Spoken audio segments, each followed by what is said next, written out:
Sebelum menonton video ini, silahkan subscribe dan aktifkan tombol lonceng yang ada di bawah agar channel ini dapat berkembang dan bermanfaat bagi banyak orang. Terima kasih. Assalamualaikum warahmatullahi wabarakatuh. Waalaikumsalam warahmatullahi wabarakatuh. Kami dari kelompok 1 ada mata kuliah komputasi bentang alam. Pada video kali ini kami akan memberikan tutorial membuat peta sederhana menggunakan peta sederhana dan batas wilayah menggunakan software Google Earth Pro. Oke, di sini saya tidak sendiri, ada rekan saya Mas Dani Setiawan, lalu Mbak Kenny Resdianingsi dan Mbak Arina Alhaq. Oke, langsung saja kita pertama akan membuka softwarenya terlebih dahulu.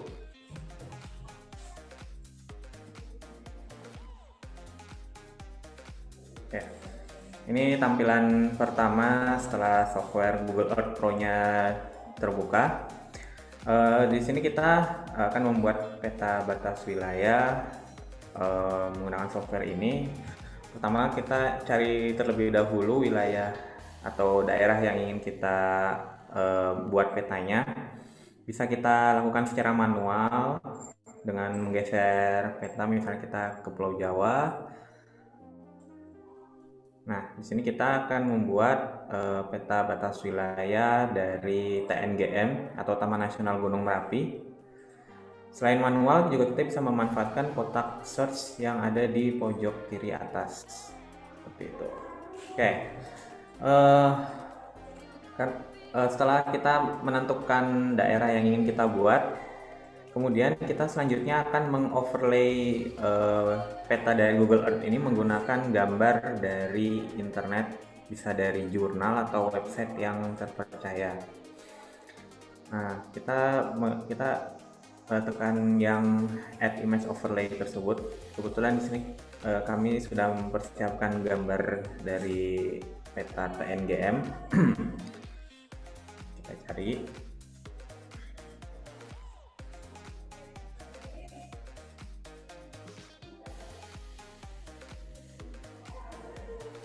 Gambarnya kemudian kita masukkan ya. Nah, nanti dia akan muncul di peta Google Earth Pro-nya. Dia akan saling tumpang tindih tersebut, seperti itu. Nah, untuk setelah kita memasukkan gambar peta dari website atau dari jurnal, kemudian kita mengatur letaknya agar pas antara yang di Google Earth Pro dengan yang di gambar. Kita bisa manfaatkan fitur opacity. Nah, itu kita bisa turunkan agar dia terlihat lebih transparan sehingga mudah kita memposisikan peta, gambar petanya. Oke, karena di sini agak makan waktu, jadi kita akan percepat.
Oke, di sini kita sudah selesai membuat garis-garis batas mengikuti batas-batas dari Taman Nasional Gunung Merapi. Nah, selanjutnya kita bisa mengatur agar yang hanya terlihat hanya garisnya. Itu kita di menu Style and Color itu ada line, ada area. Nah, di line itu kita bisa kasih warna garisnya. Misal kita kasih warna merah. Lalu ketebalan garisnya juga bisa kita atur ya, misalnya 3. Lalu untuk bagian area itu bisa kita outline kan.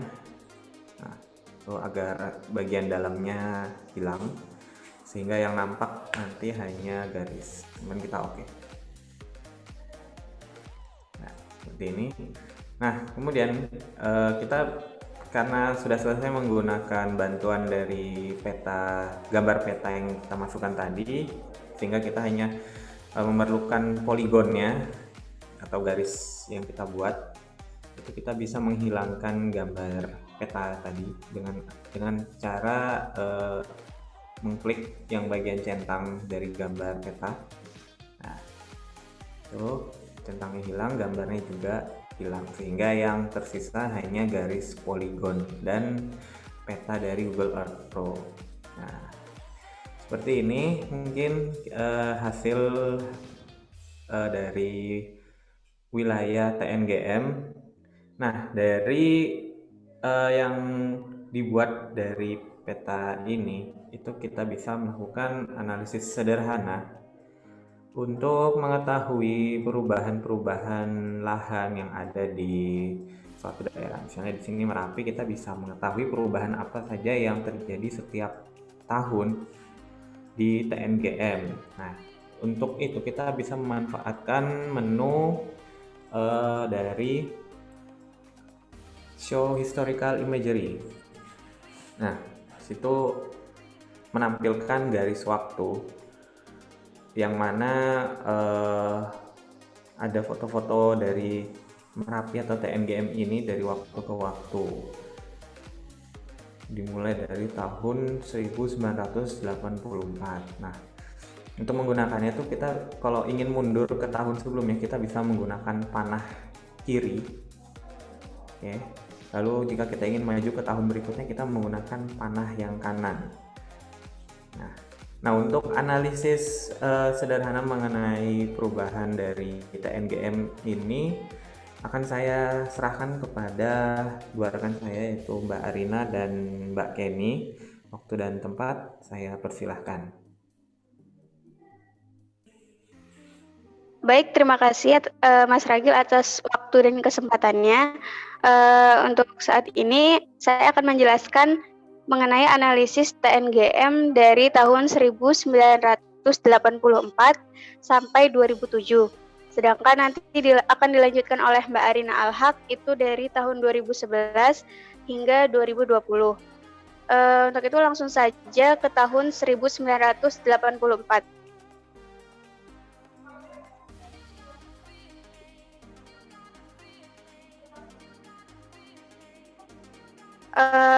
Pada tahun 1984 terlihat bahwa kondisi Merapi atau kawasan di daerah Merapi itu masih terlihat vegetasinya yang berwarna hijau tua. Hal ini menandakan bahwa di sekitaran Merapi masih banyak ditumbuhi pepohonan yang cukup rimbun. Kemudian tetapi di bagian barat itu terdapat daerah yang berwarna sedikit kelabu atau coklat. Hal ini disebabkan karena pada tahun-tahun sebelumnya, bahkan pada tahun 1984 sendiri itu terjadi letusan, yang mana letusan ini menyebabkan adanya awan panas, yang mana awan panas itu meluncur ke daerah barat, sehingga pada daerah barat itu sedikit terjadi perubahan warna yang dari awalnya itu hijau menjadi warna kecoklatan atau agak kelabu.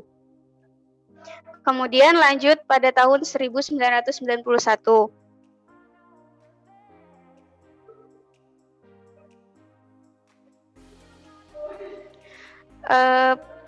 Pada tahun 1991 sedikit terjadi perubahan, yaitu pada daerah barat itu sudah berubah lagi menjadi warna sedikit kehijauan. Hal ini kemungkinan sudah terjadi suksesi primer, yang mana daerah tersebut sudah ditumbuhi beberapa pepohonan. Tetapi suksesi primer yang terjadi di daerah Merapi ini atau di lereng Merapi ini belum mencapai klimaks, yang mana hal ini disebabkan karena Gunung Merapi itu kan terjadi letusan yang secara berulang-ulang, sehingga suksesi primer yang terjadi itu belum mencapai klimaks. Untuk selanjutnya lanjut ke tahun 2002.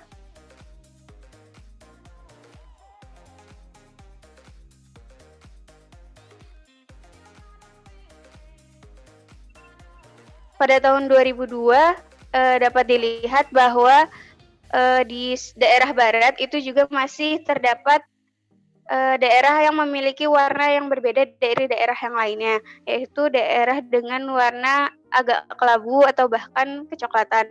Hal ini juga disebabkan karena pada tahun-tahun sebelumnya itu terjadi letusan yang menyebabkan awan panas itu mengarah ke daerah barat.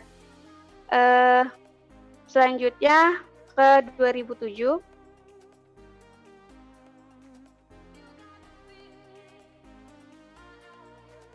Pada tahun 2007 ini Gunung Merapi juga tidak menunjukkan warna yang berbeda dari tahun sebelumnya, yaitu 2002. Hal ini juga karena pada tahun sebelumnya itu telah terjadi letusan juga yang mengakibatkan awan panas itu menyapu atau membakar si pepohonan yang berada di area sebelah barat. Mungkin itu dari saya. Untuk selanjutnya akan dilanjutkan oleh Mbak Arina Alhaq. Baik, terima kasih Mbak Kenny. Selanjutnya saya akan menyampaikan analisis sederhana di tahun 2011.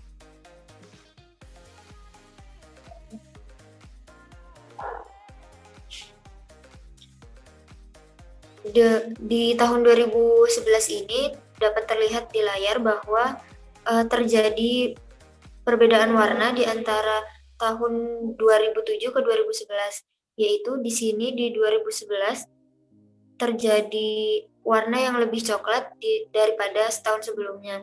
Hal itu disebabkan karena pada tahun 2010 pada bulan November telah terjadi letusan, di mana laharnya tersebut melewati daerah barat daya, sehingga laharnya itu merusak vegetasi yang ada di sekitarnya. Di tahun ini telah ditemukan tumbuhan, di mana di tahun 2011 ini ditemukan beberapa tumbuhan-tumbuhan pionir, sehingga dapat disebut juga awal mulanya suksesi. Yang selanjutnya yaitu pada tahun 2016.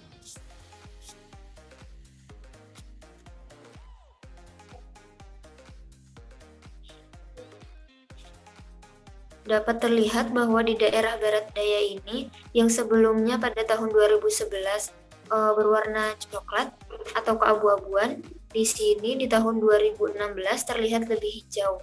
Hal itu disebabkan karena rentang waktu antara 2011 sampai 2016 tidak terjadi aktivitas dari Gunung Merapi itu sendiri, sehingga di sini dapat dikatakan bahwa terjadi suksesi dan akan menumbuhkan vegetasi tumbuhan baru. Di sini juga teori-teori mengungkapkan bahwa kandungan-kandungan organik yang dihasilkan dari letusan Gunung Merapi dapat membuat lahan menjadi lebih subur, sehingga dapat terlihat bahwa daerah TNGM menjadi lebih hijau. Yang selanjutnya yaitu tahun 2018.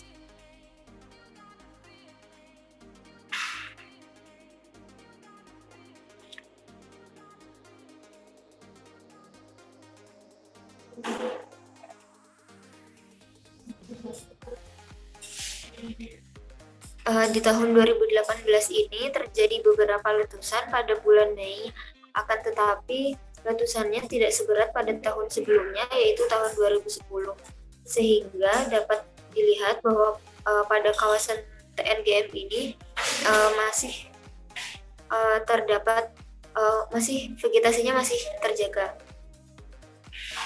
selanjutnya yaitu pada tahun 2020.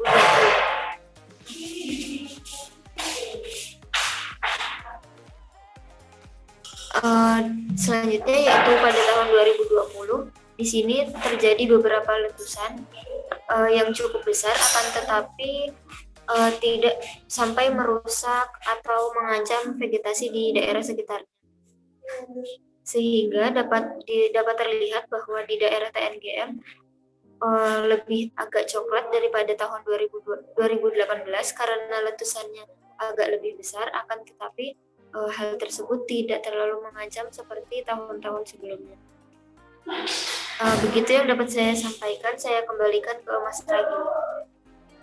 Oke, terima kasih Mbak Kenny dan Mbak Arina atas analisis sederhananya terhadap perubahan lahan di TNGM atau Merapi dari tahun 1984 hingga 2020. Ya, jadi emang dari foto-foto lampau ya, itu kita bisa lihat ya kalau emang ada perubahan-perubahan lahan dan vegetasi yang ada di Merapi itu karena tergantung dari aktivitas Merapi itu sendiri. Kalau misal di tahun 2010 itu erupsi yang cukup besar, nah itu kan membuat vegetasi yang ada kan jadi terbakar habis, sehingga di peta nampak tadi coklat abu-abuan ya, nggak hijau.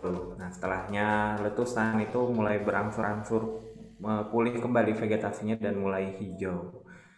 Oke, mungkin sekian video tutorial dari kelompok kami. Kurang lebihnya kami mohon maaf. Wassalamualaikum warahmatullahi wabarakatuh. Waalaikumsalam warahmatullahi wabarakatuh.